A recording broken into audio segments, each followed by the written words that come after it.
Anyway, I'm very pleased actually that Zach has agreed to come down here to talk to us about basically wine making on Vancouver Island.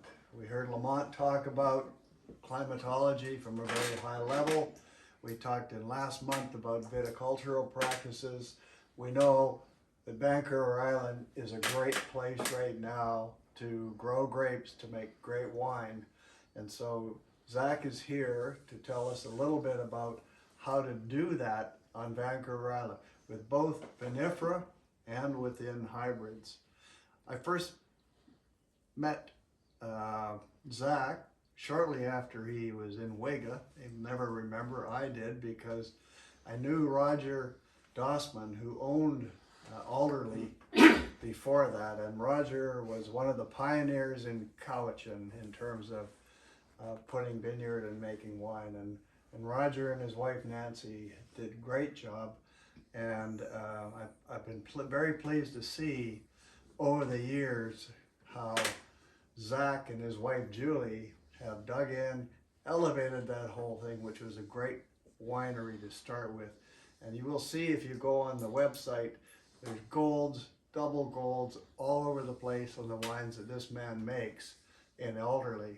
And I would highly encourage anyone who's going up there just to do a tasting to go into Alderlea and taste those wines, because they're doing exceptional work up there, really making southern Vancouver Island on the map for great wines. And hopefully we're going to get, not hopefully, we will get many little chestnuts from Zach about how to do that. And so thank you again for coming and taking the time. It's all yours. Okay, no worries. Thanks for the intro and the kind words. We have done very well. I mean, it takes, I think the thing with Alderlea, and we just had our most successful All Canadian Wine Championship results ever. We won 10 medals. Wow. We were the top performing winery in Canada at that competition this year. So we won 3 double golds, 2 golds, a silver, and 4 bronzes. So we entered 11 wines, we won 10 medals. So I think that's is more than our abilities as grape growers or my ability as a winemaker. I think it speaks loudly to Vancouver Island emerging as a really high quality wine area. We're even in the Okanagan, we're more and more regarded as peers and not the redheaded stepchildren of the BC wine industry that we've always been. So we're definitely seeing some very exciting things happen. And we've definitely attracted the attention of some of the bigger players. The Jacksons have recently invested in 2 wineries. They're a big family wine syndicate out of California who have recently invested in the Cowichan Valley. So we're definitely seeing more interest and more investment in the area.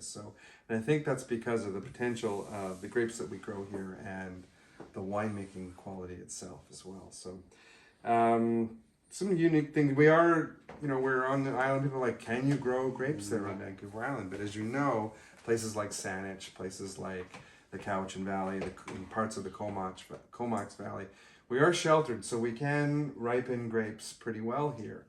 I'm just looking at my notes. Let's get a little bit of historical. We can ripen grapes pretty well. We are sheltered from a series of mountain ranges, and we do get this sort of warm, sort of temperate climate. We have in the Cowichan anyways, Saanich is a little cooler, but in the Cowichan, we have the highest mean temperature in Canada. So we don't have extreme highs, we don't have extreme lows, but we have the kind of highest average temperature, which in the face of climate change is a really nice place to be. And that impacts the sort of climate we have here and how warm it gets or how cool it is, or the sort of moderating influence of the sea. And our place is right on the edge of a lake, well, about 300 meters back from the lake. And so that seems to be mitigating the worst impacts of climate change. And if you look at what climate change is doing elsewhere with forest fires and even down in California, I mean, I used to buy, as an amateur winemaker, buy grapes out of California 20 odd years ago. And even then I was starting to see grapes that would come in at 28 bricks and you know, a TA of 3.4 and a pH of 4.2. And it's like, oh my God, what do I do with those, right? And you got to do it quick because they'll oxidize on you fast because they don't have a lot of natural protections. Whereas here in the Cowichan Valley, we have much more moderate sugar levels. Sometimes in a cooler year, you do have to chapitalize, and we'll talk about that in the winemaking part.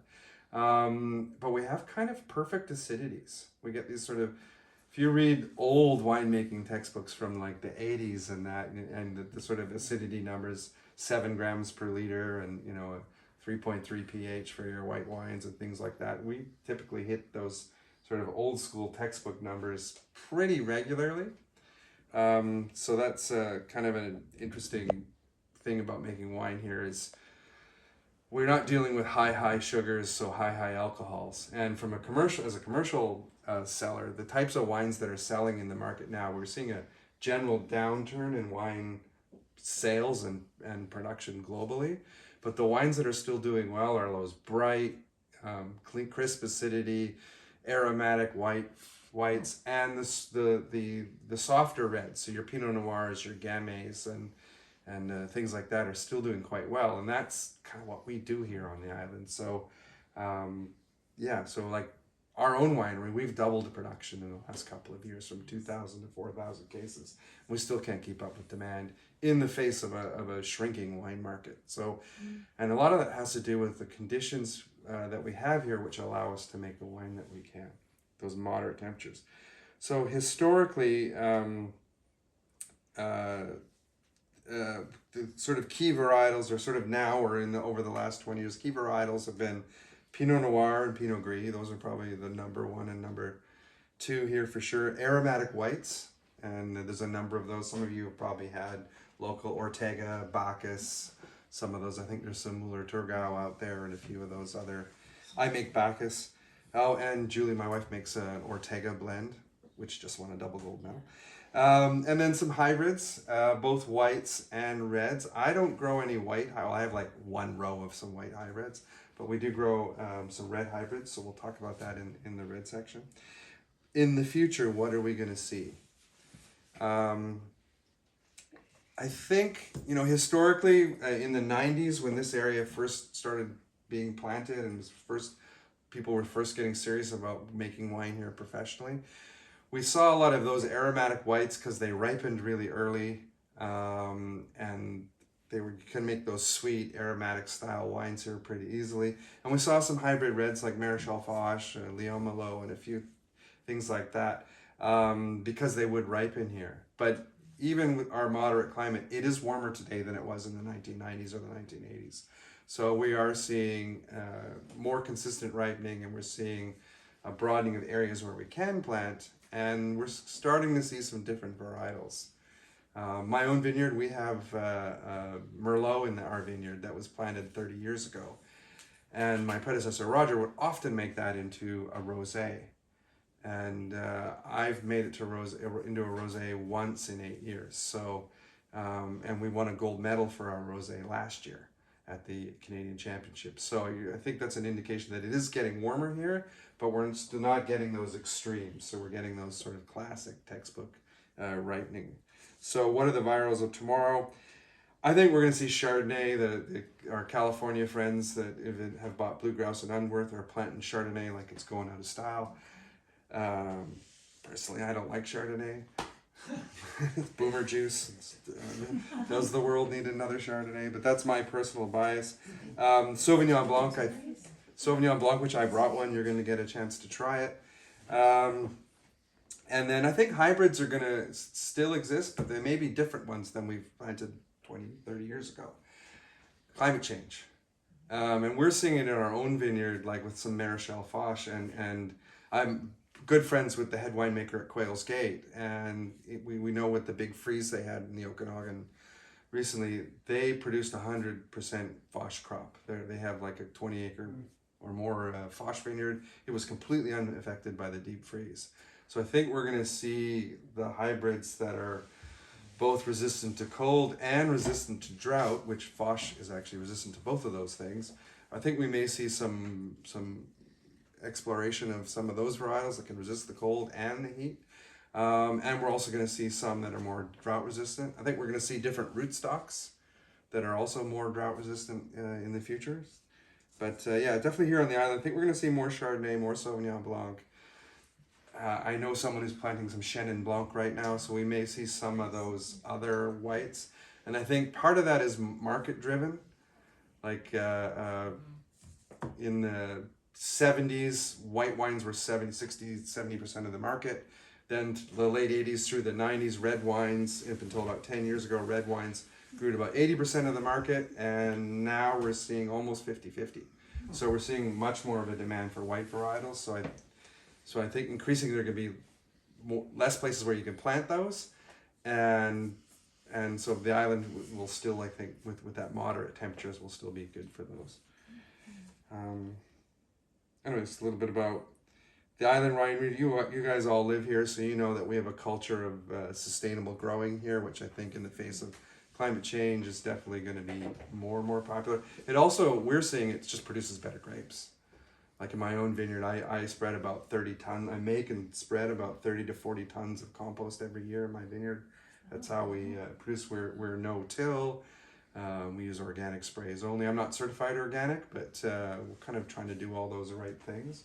And that is producing some fantastic wines. So I think that, because I think organic growing, or at least sustainable growing, where you're maybe picking the best out of the organic bucket and the best out of the conventional bucket, is the way to produce really high quality fruit. So rather than what you see in other parts of the world. I lived in Australia for a long time, so they're growing in sand and using granular fertilizer, and eventually the fertilizer turns the sand pretty salty and it's tough to grow there. So we're definitely seeing a move towards sustainability, and the island being what it is, there's kind of that natural affinity for that type of growing anyway. But it is, whatever your philosophy is, it is producing excellent fruit, and I think that's a big part of our success in making wines. Let's talk about making wine. Can we maybe pour some of this? I think we can talk. So I divided this into two. Question about the fertilizers. Do all wineries use a fertilizer too? Do you have to use a fertilizer for grapes? Well, to get at least 2 tons of 2 tons of crop, which is sort of the floor for commercial viability. Most wineries or vineyards are between 2 and 4 tons per acre. Okay. To get that level of be able to produce that crop year after year, you have to put something back in the soil. Yeah, okay. Usually a minimum of about 30 pounds of nitrogen. There are many ways to do that. In my vineyard, we cover crop, and we've seeded the vineyard with clover. Right. And so I'm probably getting, I don't know, 5 to 10 pounds per acre of nitrogen from the clovers. And then some, like our vineyard, or my predecessor Roger, never put anything in the vineyard for 20 years. But he was dealing with organic content in the soil there of around 10%. And it took 20 years for the soil to slow down where it didn't have naturally existing nitrogen. So it depends on your shape. It doesn't mean, like if you have a vineyard that's fairly young and it's full of organics in the soil, you don't have to add anything. My vineyard is over 30 years old now, and so about 5 years ago we started adding those composts back in. Okay. Where are you? We're just slightly north of Duncan. You know where Quamachin Lake is, or where the Raptor Center is? Sort of the corner of Herd and Lakes Road kind of thing. We're right there. Yeah, just sort of overlooking, we're on Stamps Road, which is slightly overlooking Quamachin Lake, so we're about 300 meters back from the lake. And it's a perfect spot because we're south-facing slope over the lake. So in the spring when it's quite cool, cold air always moves downhill towards a body of water. We get the lake effect, which cycles the air, so that we have a much less frost risk in the spring, because you don't want to get frost when the buds first come out, because they're super tender, and if you get a frost at that point, that's it, no grapes that year. So we get some moderation of any of those spring frosts by being so close to the lake, and then the lake effect circles the air. We also, because the lake effect circles the air throughout the summer as well, Good airflow means less fungus. So I'm able to use organic sprays instead of some of the heavier chemistry because of some of the natural features of that spot. So if you really pick your spot, it can not only just ripen the grapes, give you a broader selection of grapes to plant, but also like it can impact your ability to grow and how you grow. So the soil is like on a slope, Yes. and is it gravelly or it's We got kind of it's an 8-acre site, and we've got like in the lower sort of where the Bacchus grows is really gravelly and really free draining.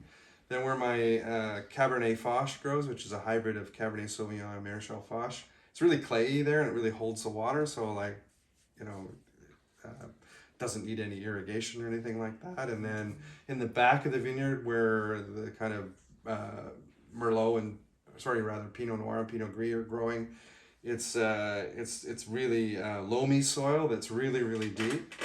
So you know, it's sort of medium and in between. So even in our little vineyard, we have 3 different types. It was originally a lake bottom, and then a river's come through it. So I have a mix of, and at one point it was glaciers. So we have a real mix of like the rocks are either sediments from the river that was there at one time, or they're glacial till. It's really hard to tell the difference because they're just rounded rocks. And then there's clay areas, sandy areas, really sort of high organic, loamy areas. So, and my predecessor did a really good job of figuring out what to grow where. So on the winemaking side, all of these things impact the winemaking in that they set the parameters of the grapes when you come in. Now, I used to be an amateur winemaker like all of you, and one thing about being an amateur is you don't know what grapes you got till you got them. Right? So, I mean, I've ordered grapes from I wanted, this one I was living in Montreal. I'm a really big fan of Pinotage. I know it's not a cool grape, but I'm a fan. And there was some Pinotage offered from Sonoma Coast. So it was a cool site. I thought, great. I ordered a Pinotage. I got Pinotage, but not from Sonoma Coast. I got Pinotage from Lodi. And it came in at 30 bricks. Wow. And with like, you know, a 4.2 pH and an acidity, I think, of 3 or something like that. I didn't know what to do. And I called the local wine shop, the sort of amateur spec wine shop, and I said, do you have any tartaric acid? And they said, no, we don't sell that. So I had to like phone around the island in Montreal 2 or 3 places till I found someone who had it. Finally, I bought it. I got some from the Mosti Mondial. They make those fresh juice and juice pails. I got some from their factory warehouse. So like, you know, but as a grape grower and winemaker, you can kind of set, you have a much better idea what grapes are going to be arriving, and you can sort of choose your picking windows. And so one of the things here on the island, oops, my phone died, especially with white wines, is I'm tasting the fruit. I'm looking at the seeds. So things I'm looking for is like, I'm tasting the fruit. Does it taste good? If I chew the skins, okay, is there like, are there green flavors? Does it taste weird? Does it taste like, these are yummy, I want to eat some of these? Are the seeds brown is the number one thing I'm looking for. Are the seeds brown? Because brown seeds are a sign that you have phenolic development. So whenever I when I was an amateur, buy grapes, you want to kind of squish one in your fingers and look at the seeds, and if the seeds are green, which is something I had to deal with last fall here because it was such a wet fall. So I squeeze the seeds, I squeeze some berries in my hands, and if I see green seeds, then as an amateur, I'm going to make some, or as a winemaker rather, not as an amateur, as a winemaker, I'm going to make some decisions around the winemaking. So whether you do skin contact or not, right? Especially with red grapes, if I see a lot of green seeds and I'm going to make a red wine, I might press that early. And we're going to talk about that in the red section. So you want to look at the seeds of the grapes when you get them in before you run your tests. I mean, we can test for Brix and TA and pH. Those are 3 good pieces of information, but you also want to taste the grapes. You want to look at the condition of the grapes. Are they moldy? I bought grapes from California that had mold in them. I bought grapes from Kelowna that had mold in them as an amateur. I've, you know, always had clean fruit from Washington, but I have had, you don't know when you get your grapes, did they sit in the back of the truck for 3 days before you got them, or back of the warehouse? So you want to assess the condition of the grapes, the seeds, that sort of thing. And that comes into the first thing I'm thinking about when I get grapes in, and I've walked it's my vineyard, so I've walked the vineyard, but you know, I do buy some grapes from a couple of other growers. And last fall was a very difficult, it was wet. And our fruit was pretty good, but some of the fruit that I bought was a little beat up. And, you know, I had one, some fruit, I won't say who I got it from, had, I could smell a bit of VA in the vineyard before we picked it, right? So it's not always ideal. So the first thing I'm thinking about is, what is the condition of the fruit, right? And you might get lugs from California or someplace like that. They're, oh, I got fruit flies, or, you know, usually they're pretty good. The cold chains work pretty well. I used to get grapes in Montreal, and they would usually come in pretty clean, but it can happen, right? I know some amateur winemakers in Duncan who got some fruit out of the Okanagan this year, and yeah, it wasn't the grower's fault, and it wasn't the people who bought its fault. It was the trucking company. Like they kind of dropped the ball and let the grapes sit for a while. So I'm always looking at what is the condition of the fruit when it arrives, and that will make me make some decisions. Okay. Now, first decision I'm going to make is usually I'm going to add some SO2 at crush. I'm going to add some sulfite at crush. How much sulfite I add will depend on the condition of the fruit. If, you know, it's sort of a default dose in all your textbooks. My friend Daniel Pambianchi, in all his books, he's sort of 50 ppm is a good default dose at crush, and I don't disagree with that.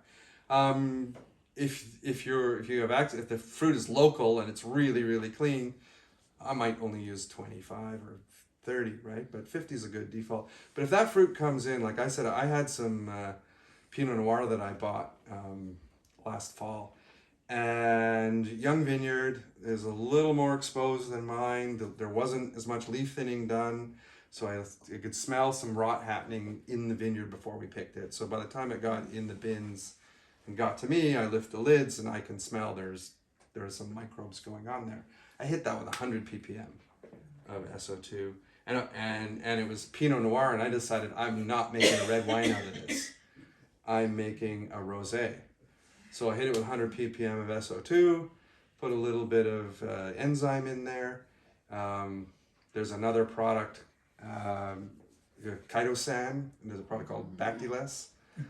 Bactyless is really good. It will stop kind of microbial growth, especially the VA and some of those nasty bacteria. But it doesn't impede fermentation at all. And by the time you're through the other side of fermentation, if it's a red wine and you've got to do MLF, you should be you should be, especially if you've pressed it and you racked it off the gross lees, you should then be able to do MLF with no problem. And that's a new product that I used for the very first time last fall. And so I hit that with 100 ppm of SO2 and some of this Bactylus chitosan, which is an organic fungal extract.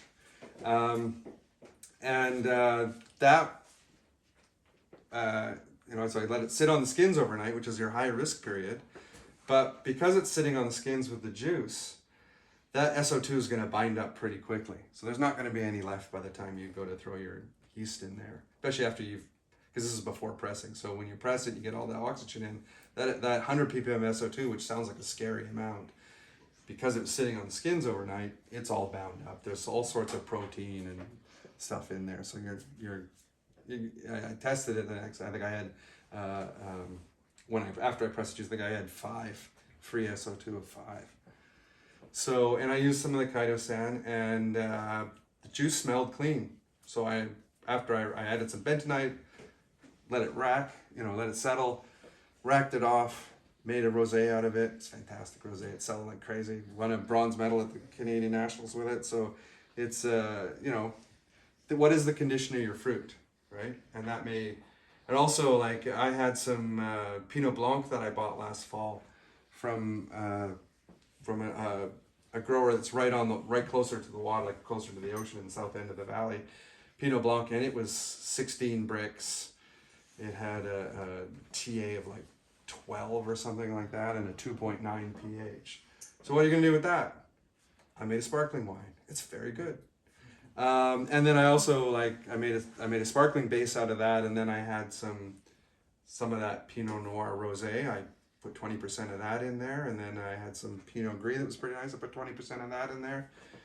Ended up with a Blanc Gris Noir sparkling wine. It's fantastic. Won a silver medal. So if you get fruit that's like not ideal, that's when you can do those sort of interventions. But last fall was a really unusual, I'm telling you, worst case scenario. Don't want anybody to leave this room thinking, oh my God, Vancouver Island fruit, we got to deal with like all these problems. Like last fall was the most difficult that I've had.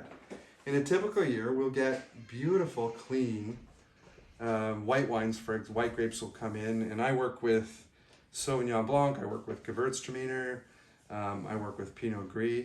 Although if you've seen our Pinot Gris, it's got a bit of color to it. I do a skin kind of Ramato style, which is probably a talk in itself, how to make Ramato Pinot Gris.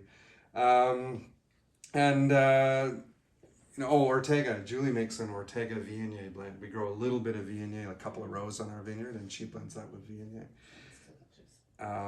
It's only available at the winery, but so you get your white wines in. They might be a little high in acid. Like let's say you were facing, because it's not a hot area, but let's say you had 9 grams of acid and a 3.1 pH or something. It was a little sharper than you wanted, and rather than run, because when I was learning amateur winemaking, everyone had a bag of calcium carbonate, and they would run to that right away. And it's calcium carbonate, or even Acid X, which is the double salt version. Hard to get that exactly right, and it's hard to not give your wine muddy flavors using those. So if the acidity is just a little high, my first attempt is the yeast I select. So what's the wine? Is it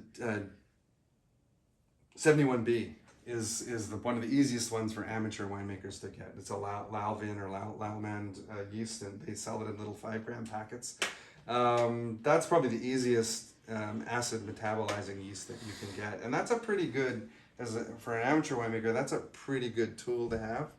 And it will metabolize somewhere around 20% of the malic acid that's in that wine. So that's a kind of a typical approach we would do here on the island, where the acidity is just slightly higher than we want. But typically, I'll try and let the fruit hang, and I'll go out and pick some berries, and I'll test some juice, and when I'll pick it when it's kind of close to the numbers that I want. But if there's a lot of rain about to come, and I want to get the fruit in, I might be dealing with slightly higher acidity than I normally want. So those malic acid metabolizing yeast, the easiest one for you guys to get is 71B, but there's also, full disclosure, I'm a part owner of Renaissance. Renaissance has Allegro, which is a great white yeast, and for their reds there's Avante, and they both metabolize some of the malic acid. Morvin B is the most powerful. It might even be a little bit too strong unless you're dealing with really high acid fruit. It'll metabolize 50% of the malic acid during primary fermentation. The cool thing about even something simple and easy to get like 71B, if you want to bring your acidity down just a little bit, just want to, because the juice is a little higher than you were kind of anticipating. The cool thing about those malic consuming yeasts, as opposed to malolactic fermentation, is that they convert the malic acid into alcohol and CO2, not other acids. Okay, whereas when you do malolactic fermentation, it converts it into lactic acid and CO2. So it's a way to actually remove some acid from your wine fairly simply. I mean, you guys are probably all using yeast anyway. I don't know if there's any native feral or whatever uninoculated ferments. Like the Pharaoh. Feral is more accurate because Saccharomyces cerevisiae, the wine-making yeast, is not indigenous to Vancouver Island. So if you're doing an uninoculated ferment here on the island, you're probably getting some feral yeast that's been brought into your fermenter by a wasp, because wasps are the #1 vector for Saccharomyces cerevisiae. And it could be bread making yeast, it could be beer making yeast, it could be somebody like yourselves, somebody's backyard amateur winemaking yeast, it could be coming from my place. And wasps have a range of like 5 kilometers. So if there's a bakery within 5 clicks of you, there's a chance you're getting some baker's yeast. Anyway, my point is that using selected yeast, you can tailor what's your results. So that's one good way to manage some of your acidity. You can also lean into it. A lot of people, especially in amateur winemakers, make wines that are a little sweeter if they're high in acid. I don't do that at Alderlea, but there are sweeter wines produced, especially a couple of the vineyards in the south end of the valley is not as warm as the north end where I am. So you do, and Saanich as well. Saanich, you tend to get higher acidity levels. So some of those producers, you'll see them lean into maybe making the wines a bit sweeter, so the acid doesn't seem quite so sharp. But there are, in addition to those yeasts, there are other ways that you can achieve that sort of balance in the mouth. One of them I first discovered, so it's acidity management, yeast selection, yeah, okay. One of them I first discovered as an amateur winemaker, and there's a company out there called More Wine. I don't know if you guys have ever dealt with them. Bosa carries a lot of this sort of stuff, where they'll sell you smaller quantities of these inactivated yeasts. So there's things like Opti White you use during fermentation. Noblesse was a favorite of mine. So some of them you add during fermentation, some of them you add after fermentation. Some of these inactivated yeasts are kind of good tools to have in your tool set, especially during fermentation. Some of these, like Opti White, Optimum White, Booster Blanc, I'm just using these ones because I know you can order them online in some amateur size quantities. Noblesse is a good one. They're high in polysaccharides and they're high in manoproteins, which our mouths interpret as, at high levels, they seem a little sweet. Other levels, it just seems to coat your mouth and it seems to give the wine more balance. So those are some tools you can use if your acidities are a little high.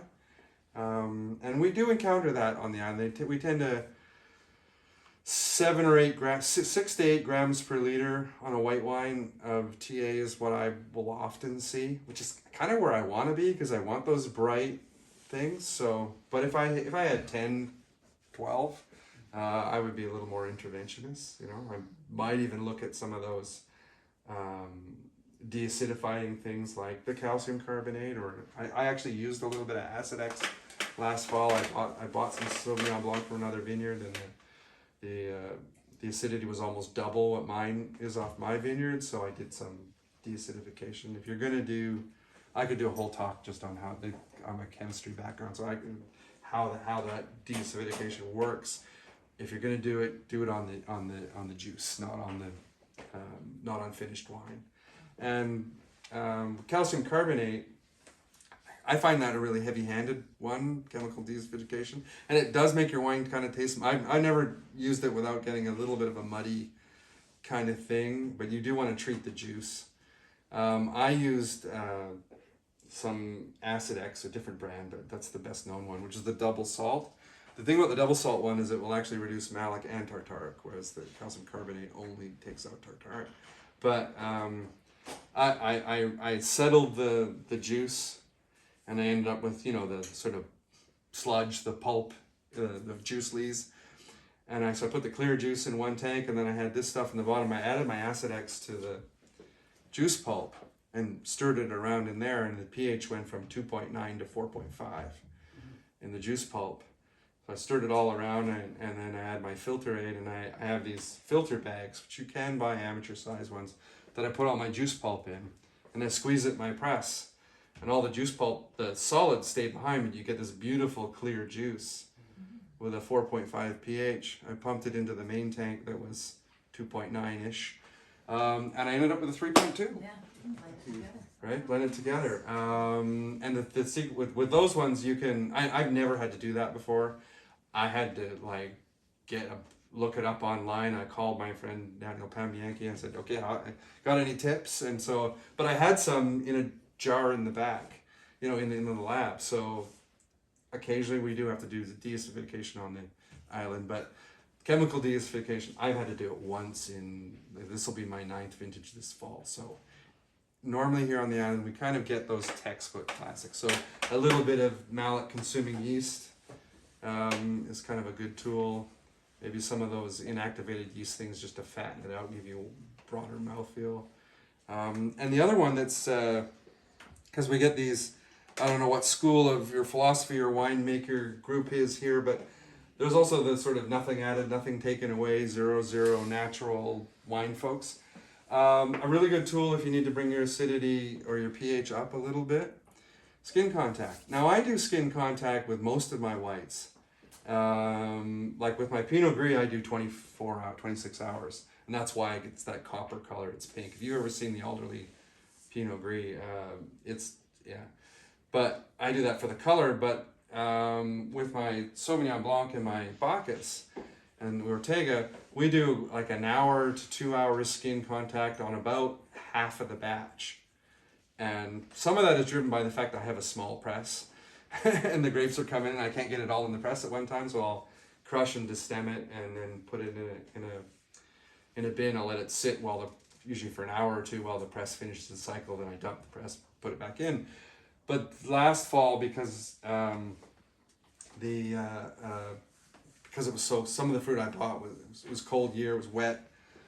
I was dealing with a little bit more acidity than I wanted, and what I've seen in the past is skin contact is great. And the reason I do it mostly is to increase the aromatics. So we grow aromatic white wines here, so to increase those beautiful flavors in the Sauvignon Blanc and the Bacchus, and hopefully you've had a chance to taste the one that I brought. It's got those classic, not so much the New Zealand cat pea and green grass and grapefruit, but more like a Loire style or green apple, lime type of aromatics. And so I do skin contact to basically suck a little more of those flavors out of those skins. But a secondary benefit in the context of dealing with higher acidity of that skin contact is there's potassium in the skins. Okay. And in the juice, you will leach a bit of potassium out of those skins, which will bring your pH up because potassium is a natural acidity buffer. So between using in a cooler year, my typical approach is to do a little extra skin contact, get a little more potassium, and use a mallet consuming yeast. Those are pretty good tools if you're dealing with like a little bit higher acidity. I like to lean into the acidity a little bit, so I don't want to take it all the way, but just kind of subtly soften if it's a bit sharp edged in a cooler year. In a warmer year, I'm doing skin contact for an hour instead of 4 hours because I don't want all that pH buffering. But and also, if you're doing skin contact, we're going to get increased phenolics. We're going to get increased flavors and aromatics and all those other things. You can use, there are maceration enzymes that can be used when you're doing skin contact. And some of those will release, they actually will release the fractions of the juice that have with the aromatic compounds in them, which are often bound to sugars. They'll break down those sugar bonds, and some of them, most of the enzymes that you can buy, they will release those aromatic sugar bonds, but they'll also soften the skins themselves, and there'll be the cellulose enzymes. So they're usually a blend of both. So you'll get a little bit more of that skin breakdown, which will release more of those flavors and your potassium, and it will break down some of those sugar and aromatic compound bonds. So you lean into your aromatics. And I do a little bit of that with my wines. It's depending on the year, how ripe they are, how long I let it sit on the skins and that sort of thing. The other thing about being a small producer, Julie and I know the vineyard really well. And so typically during harvest, Julie's out there on the tractor. She's driving it or she's directing the tractor driver. So we know every row of our vineyard. And so what I will do is, when I was talking about doing skin contact on some of the batch and not on the other part of the batch, is I know which rows are the shadier rows and I know which rows are the more sun exposed. So the more sun exposed rows are riper. So I'll do the skin contact on the riper fruit and send the fruit from the shadier rows direct to press, so they're not getting as much of the skin contact. And I'm going to avoid some of those kind of greener notes which you can get. Stuff. Yeah. So if you're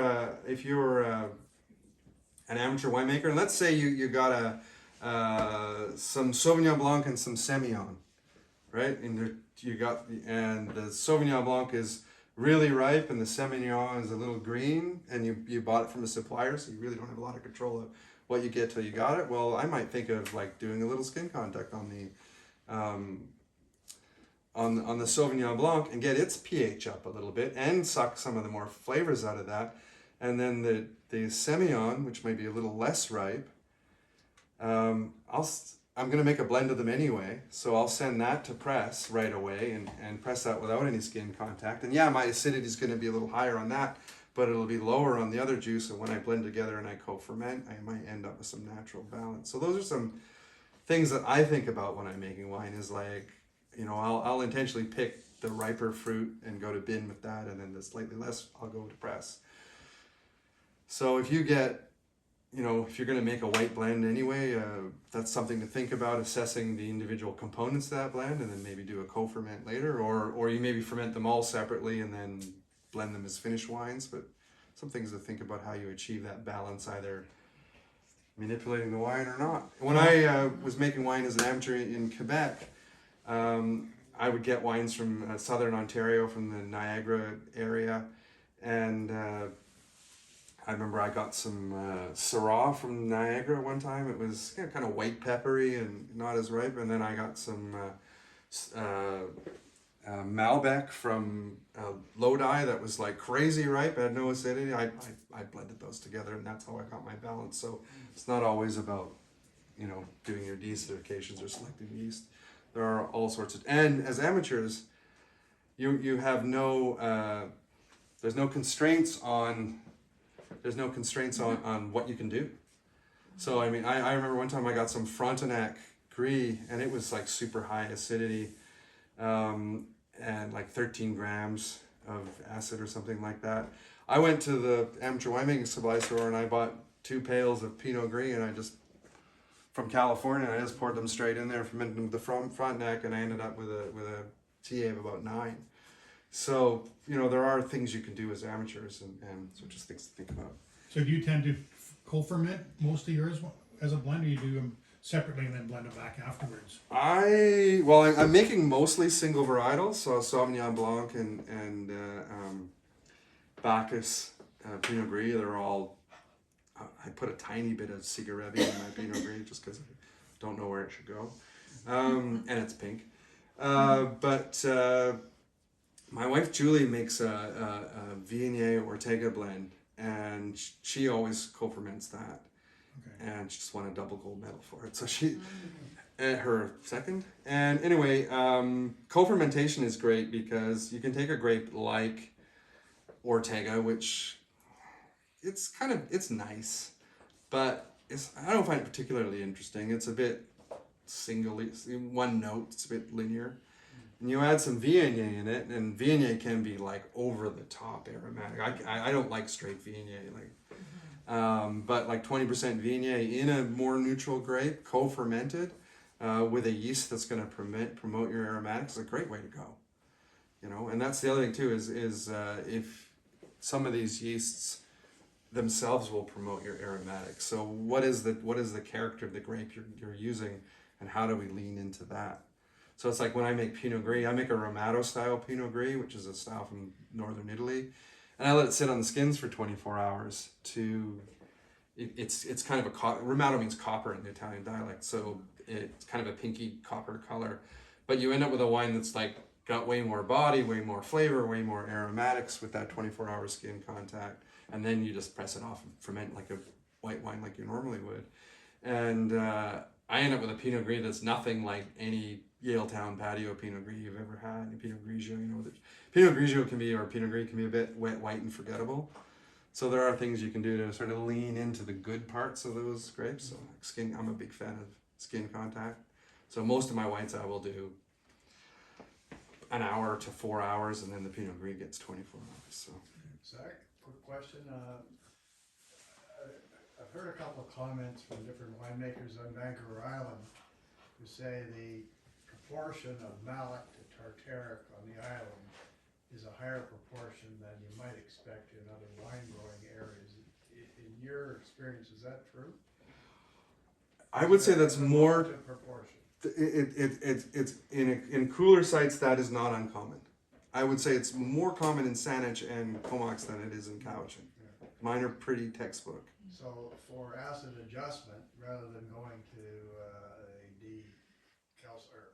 trying to deacidify the Tartaric, Yeah. you would probably more lean towards trying to get rid of the malic rather than spending time on potassium bicarbonate or anything like that.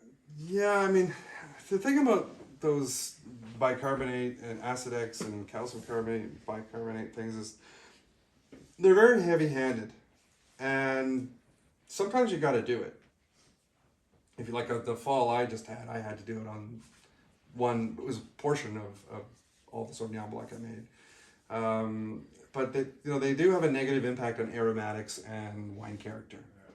So I'm more likely to try and lean into using a deacidifying yeast, maybe using some of those inactivated yeast products to give you a bit more mouthfeel, and then cold stabilizing. I mean, you got to cold stabilize anyway, but I would like, cold stabilize down to like -4, which is, or -3, because wine will freeze at about 5 or 6, so you'll be just above the freezing point, and you'll take out a pretty decent portion of that. So, does that answer your question? It does.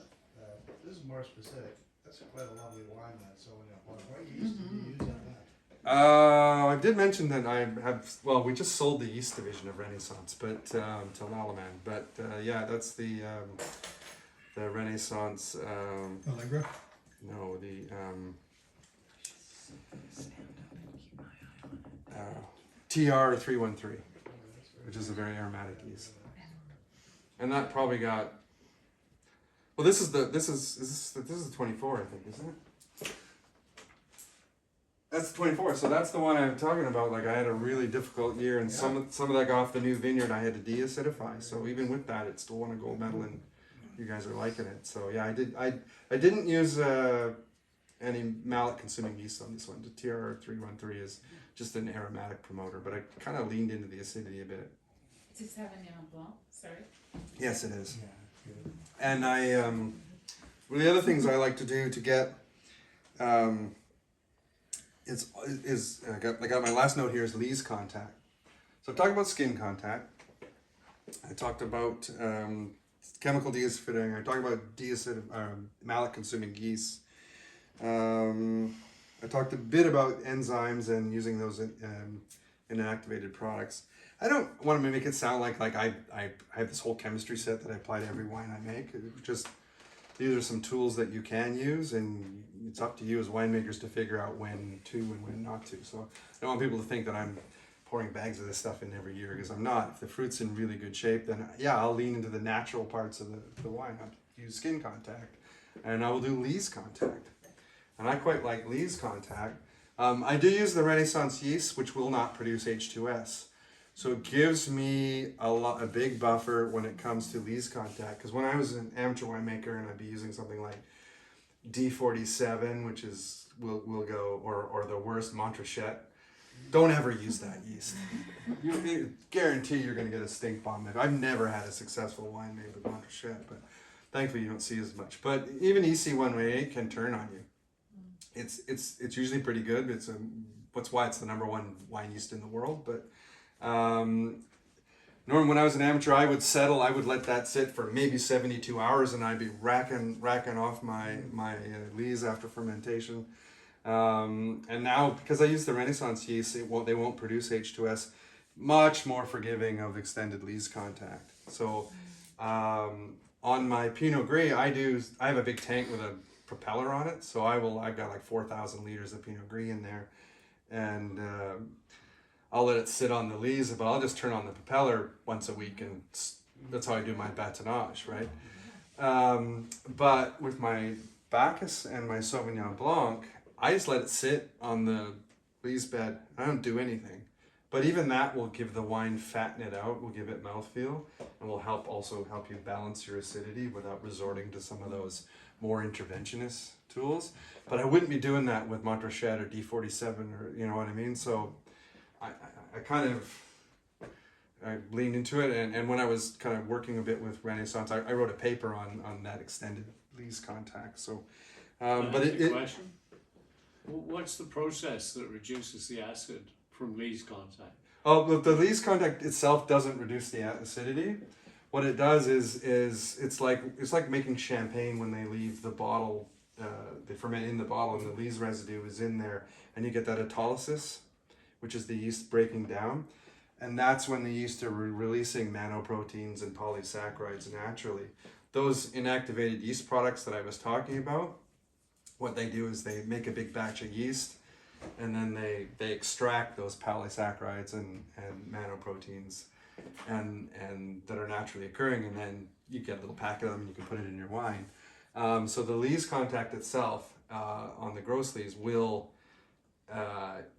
if you can keep it from going to H2S, going skunky on you, it will release those naturally from the yeast that you used. And there'll be little fruit particles in there too, so as that breaks down, you'll get some of those secondary flavors will still come out. This is a trickier technique. Like, if you're going to do it and you're not using one of these H2S preventing yeasts, and Renaissance was the first, there's more out there now.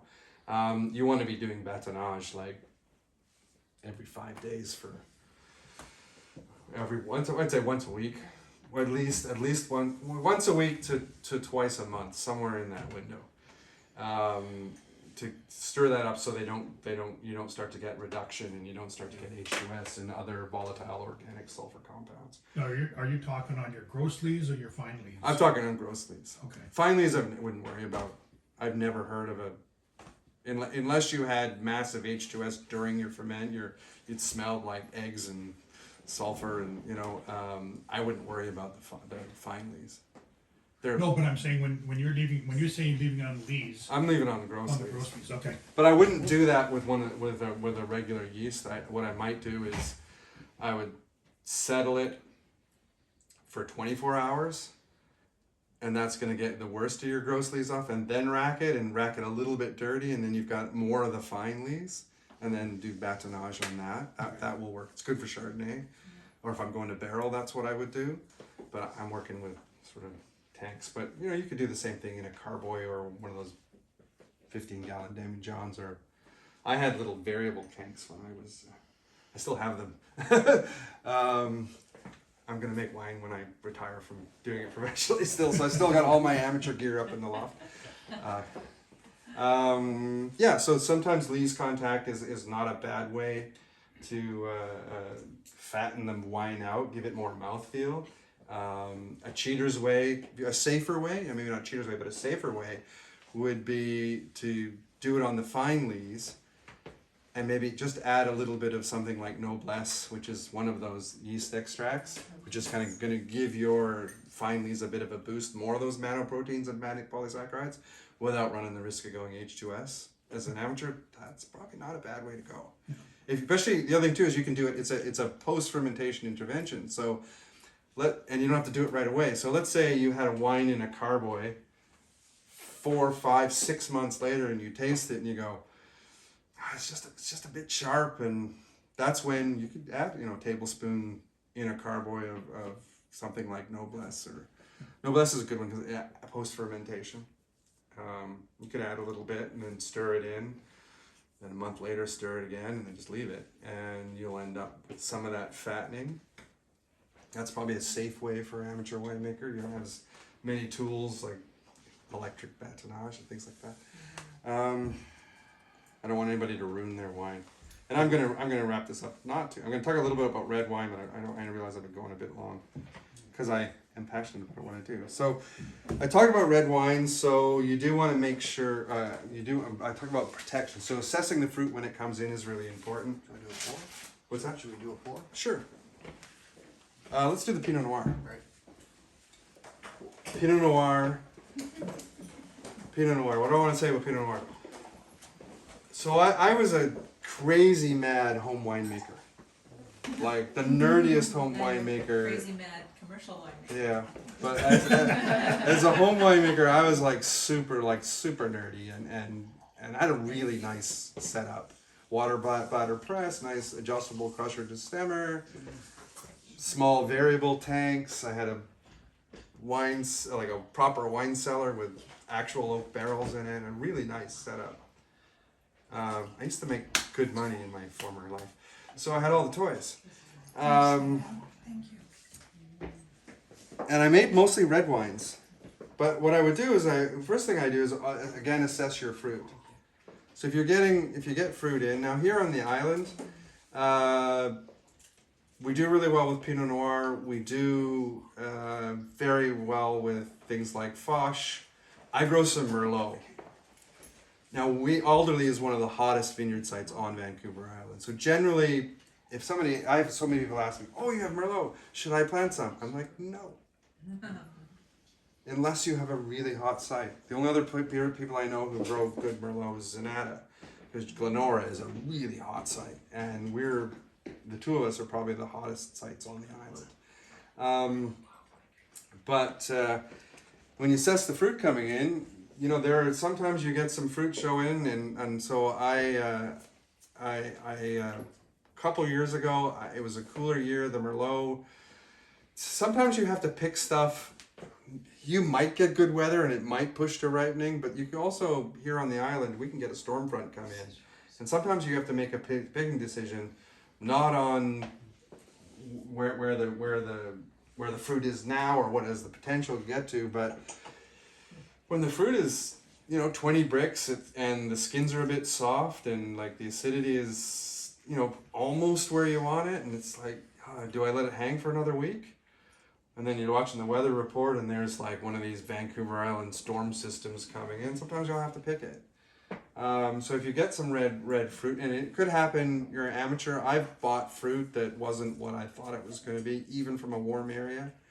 And so some of those decisions you might have made a couple of years ago. I made a rosé. Actually, I made a sparkling rosé out of the Merlot. But that's only one year. And then last fall, I had some Pinot Noir off the new vineyard that I was talking about. The fruit was a bit beat up and the weather was getting worse, and so I picked it and I made a rosé out of that. So sometimes, when life gives you lemons, make rosé, right? So,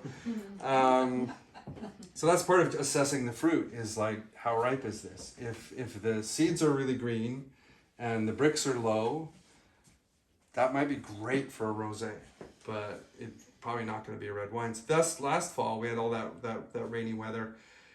And I assessed the Merlot fruit off my own vineyard, and it wasn't going to quite be where it needed to be for a standalone Merlot. We have a really good reputation for a Merlot, and I didn't want to release one that was so. So what I did was I picked the Cabernet Foch, which is a hybrid, and I picked the Merlot on the same day, and I co-fermented those. So while the Merlot wasn't good enough for a standalone Merlot, it was great to add some extra tannins in that to the hybrid. So some of those decisions you're going to make based on ripening decisions. Again, I talked about those bioprotections, right? So if your fruit's there's a little bit of mold, or if it's traveled, even if it's not moldy and it looks perfectly clean, but it came from California, I might just do the default 50 ppm of SO2 addition at crush. Can't hurt. So assess your fruit when it comes in. Look at your acidity. With red grapes, I get a little less worried unless the acidity is like, I've not seen acidity like crazy, but I have worked with Frontenac back east, and that's maybe you're doing a little more intervention. With most red wine, if you're more or less in the zone, but it's a little bit higher acidity, you're doing your fermentation on the skins anyway. You're going to get all that potassium buffering, which is why you see your pH come up at the end of alcoholic fermentation. If you use a malate consuming yeast, I like Avante, but there's others. Morvin B is one. Your pH is going to come up pretty well as well. And then I would recommend everybody, if you're making a red wine, do malolactic fermentation. I remember belonging to a amateur winemaking club 20 years ago, and there were people who made red wine and never did malolactic fermentation. And I used to be pretty active on a forum called winepress.us back in the day. I was really active on that forum, and there were so many amateur winemakers on there who treated malolactic fermentation like it was some sort of dark art. And I would say do malolactic fermentation on all red wines. So you got 3 things that are going to bring your acidity down anyway. So, and then you're going to age it. You're going to barrel age it, or you're going to carbo age it, and age it for a year before you bottle, and that'll help kind of round it out. And then you're probably going to bottle age it hopefully for another year or 2. So those are some things that can help you manage your acidity, but we don't tend to get super high acids on the reds here, but it can happen. And that's sort of yeast. That's my white wine. Yeast selection. More often, what we get than high acids that really have to be managed here on the island is we'll sometimes just not get. We'll get phenolic ripeness. We get beautiful brown skins or seeds rather. We'll taste the skins, and the skins. Remember, we pick it in sort of mid-October. So it's had a long window to get phenolically ripe. So we have beautiful flavors, nice brown seeds, good tannin development in the skins, and the sugar just isn't it's 20 bricks. And I'm making a red wine, I need it to be 24 bricks. Chaptalize. And, Uncle Rogers, Mr. Rogers, sunshine in a bag. Any winemaker on Vancouver Island last fall with what we had who said they didn't chaptalize is a liar. Are there any regulations in regards to that with entering into a works programs? No. You don't have to claim that you did that. Okay. California doesn't allow chaptalization with granular sugar, and the best sugar to use is just your plain old white sugar. Or But in California, you are allowed to use concentrate. But in France, I just got back from Burgundy. I was in Burgundy, but I as a young motorcycle rider, I remember riding through Burgundy during harvest. And if any of you have been to Burgundy, the main highway through Burgundy is RN74, and every freeway exit glistened in the morning sun. Going up to some very famous names, you could see the places. And they were using so much sugar that they didn't deliver it in bags, they delivered it in belly dumpers. We're talking highway truck belly dumpers, and they would just pull up to a conveyor belt with one kind of a submerged like a hopper, below ground hopper. Open the belly dumper, go right in the hopper, you can watch the conveyor belt take it right into a tank, and they mix the juice and then blend it in. And this was a Grand Cru world famous chateau in Burgundy. So don't, if you have to chaptalize, you have to chaptalize. So they don't have any restrictions even over there then? No. So, generally you try not to over chaptalize. So if I was faced with some fruit that was 19 or 20 bricks, you bring up to 24, 25, you're going to be fine.